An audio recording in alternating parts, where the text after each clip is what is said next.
Howdy bubs and welcome back. Today we're jumping back into GameMaker and we're taking a look at how we can have variety amongst our enemies.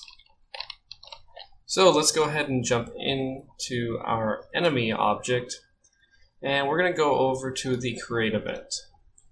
Right now whenever we create a new enemy, all it does is keep track of how many enemies have been created.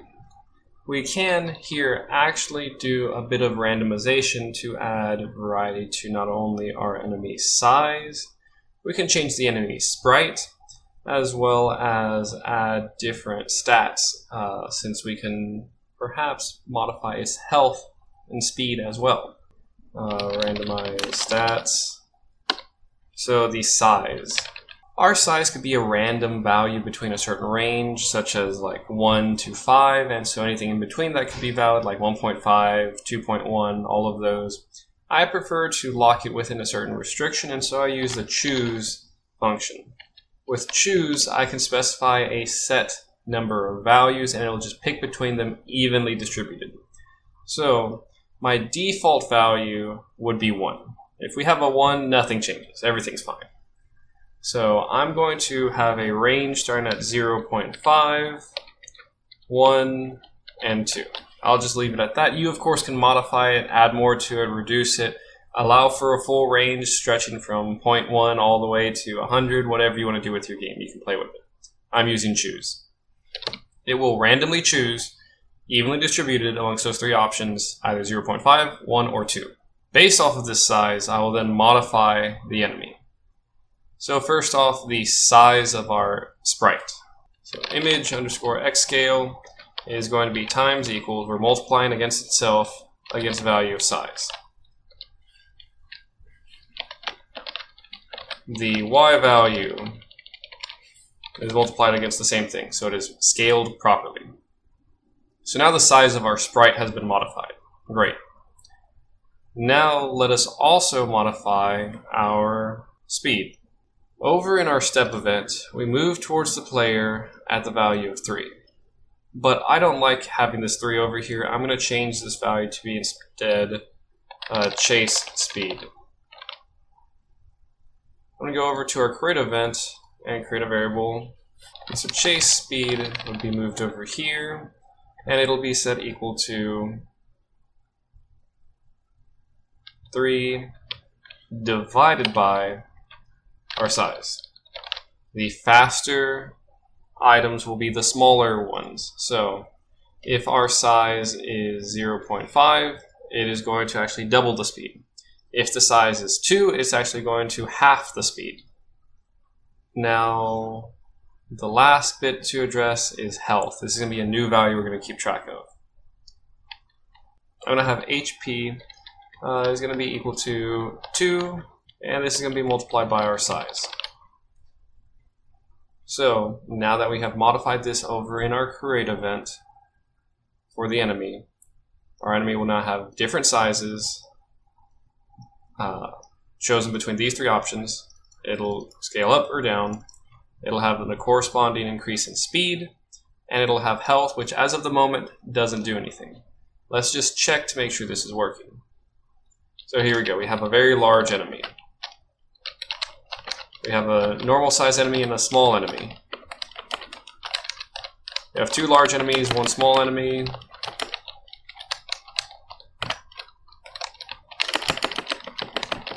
And there we go, we have a nice variety. Now some of you might actually want to swap out the sprites based off of the size. That's completely fine, you can do that. Depending on how you want to implement it, you can have it randomly pick it, so you can have the choose keyword and then you would specify, let's say for example, let me duplicate this and I can have this as alt. And then I'll edit this and this one will be green. Going back to our enemy. So if you want to have it as a random sprite, you can have sprite underscore index is equal to choose and it'll either be SPR underscore enemy alt or SPR underscore enemy. Now it'll be 50-50. I'll have to pick one or the other. We can run this. There we go. We have a green one. Now we have that. And again, it'll randomly pick between them, evenly distributed, more or less.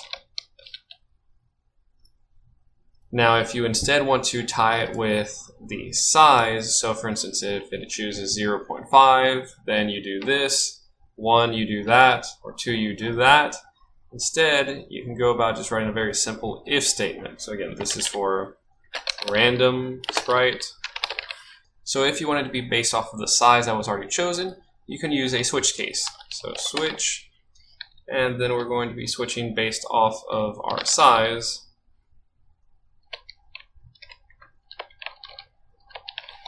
Now instead of here, we can specify, actually let me increase this so that way you can see the whole thing. Based off of our size, I can have a case. So if size is 0.5, then I want sprite underscore index to be equal to SPR alt. Break closes the case, and then I can make another case. And so if it is 1, then sprite underscore index would be equal to SPR enemy. Break closes this case. And then the third case, SPR index would be equal to, let's just make it look like a obj underscore projectile. I'm just throwing this in here just to demonstrate it. Or maybe you want to keep it as SPR enemy. Completely up to you. It does not matter. Oh, and then don't forget to break.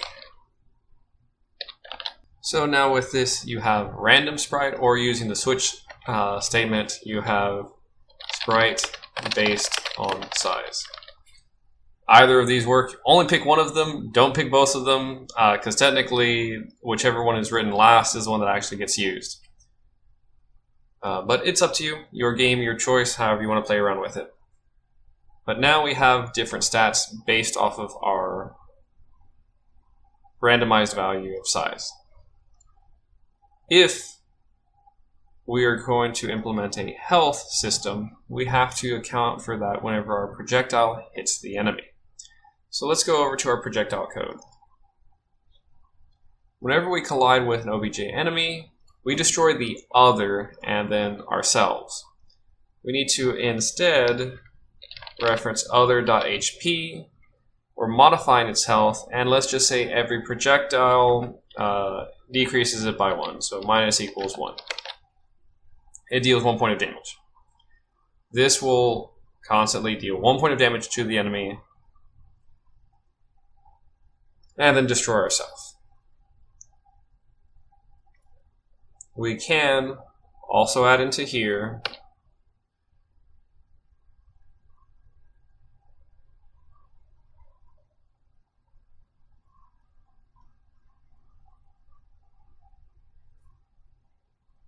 a check to see if other.hp, if the thing we just hit has an HP that is less than or equal to 0.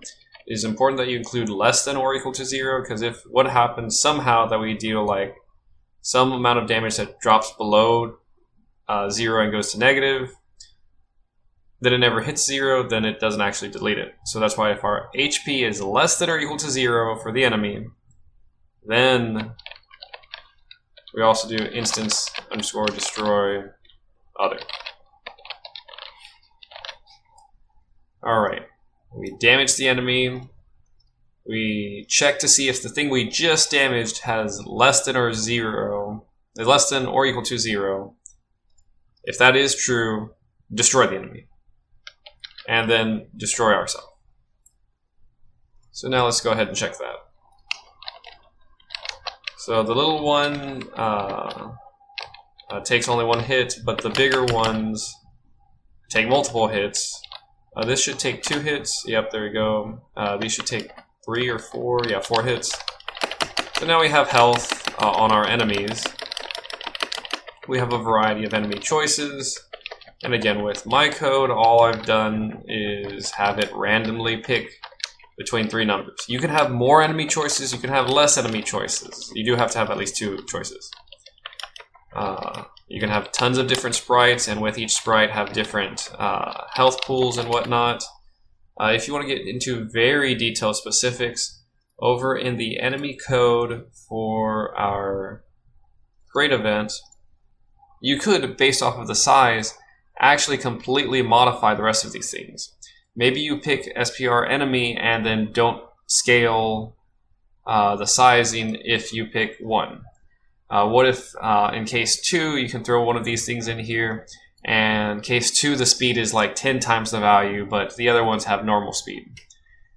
These things out here get modified to all of them, but if you want them to be completely unique, you can just move chunks of this code inside of these cases between the case and the break, and then specify, okay, this enemy specifically has these other stats, this enemy has this stat, this enemy has this stat. Stuff out here is only to be applied to all of them. If you're not going to apply it to all of them, then you can pull it out. But otherwise, that is all I have. If you have any questions, need any assistance, just let me know in class. Everyone, have a good one. I just wanted to say thank you to all of my Patreon supporters. Shout out to my bad bubs, my top 5, my day ones. Y'all have always been there for me. Next up, my baby bubs, the next 5. I always love y'all's support. And finally, for everyone else, any little bit helps. Thank you to all my basic bubs for supporting me along my journey. If you want to continue receiving notifications, make sure to like, comment, and subscribe, and don't forget to hit that bell button.